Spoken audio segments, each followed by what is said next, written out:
Hi guys, today we have another great fly. This is going to be a caddis fly, going off the trout theme. Sorry, I'm trying to position my camera. Okay, we have a size 12 Scud hook. This is a regular wire Scud hook. It's not the heavy wire. I like thinner wire. I think it catches more fish. Take a 6/0 thread. Wind it halfway down the shank. Come back up just a little. Take some mono eyes. You're going to want about your small eyes, or extra small eyes that correspond best with your hook. Oops, my camera's switched a little. Sorry guys. I have a real permanent place where my camera can be.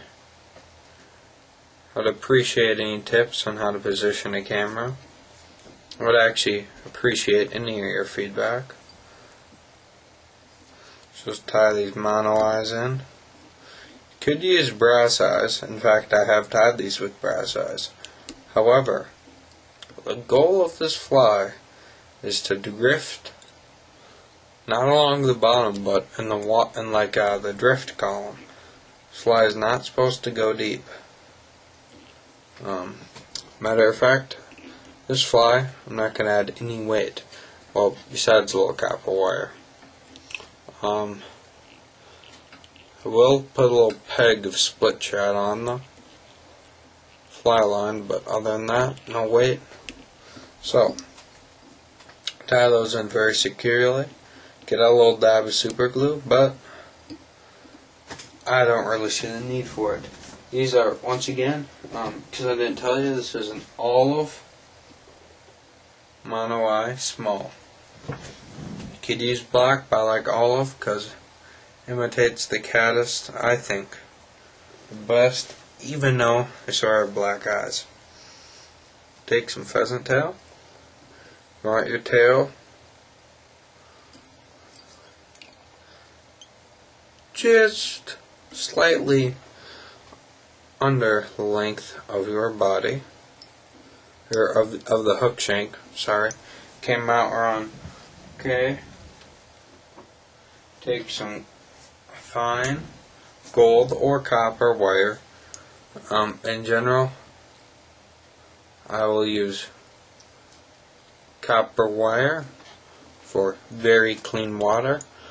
Gold wire for somewhat stained water. Don't ask me why. Probably figured it out a long time ago, but you know what? I just catch more fish that way. So I just drop the tag. If you're pheasant tail, just like it would on a pheasant tail nymph, forward.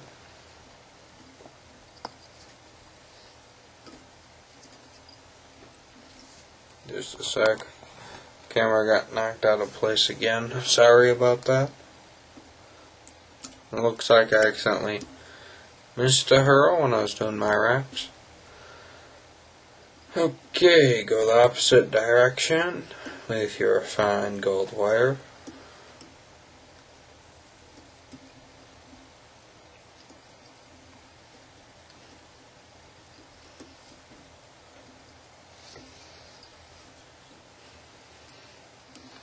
Fold it back.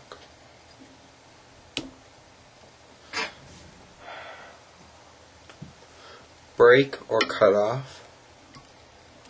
I prefer cutting. Tie in your wind case, which just happens to be a little turkey tail that I harvested, or slash shot for you who don't know what I mean. Shot.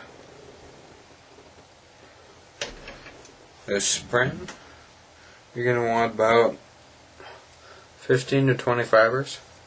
How I measure is, as you can see, from the point of the hook to the middle of the hook shank, that's how wide it should be. Just a very general measurement. Just tie that in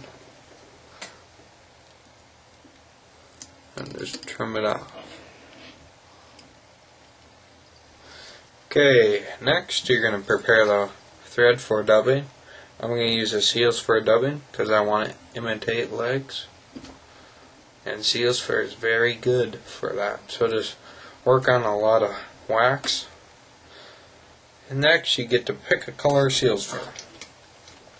These are my three main caddis colors for, you can't see this, whatever, but I've the main colors I will use for a caddisfly like this is black, olive, or this like medium cinnamon color. I'm going to use black on this one, but a medium cinnamon color can be just as deadly, and depending on when you're fishing it, due to the season of these nymphs, you know, if you're fishing in winter, spring, summer, fall, whatever, I'm not even going to say what month to fish them in because it's different for everyone. There's no constant really, other than spring, winter, fall, which even then it's not really the same. But though on your seals fur you want sort of tight, you'll brush it out with some Velcro if need be later.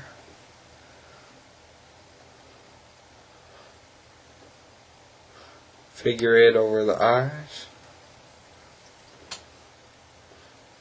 I want to build up a nice bulky head.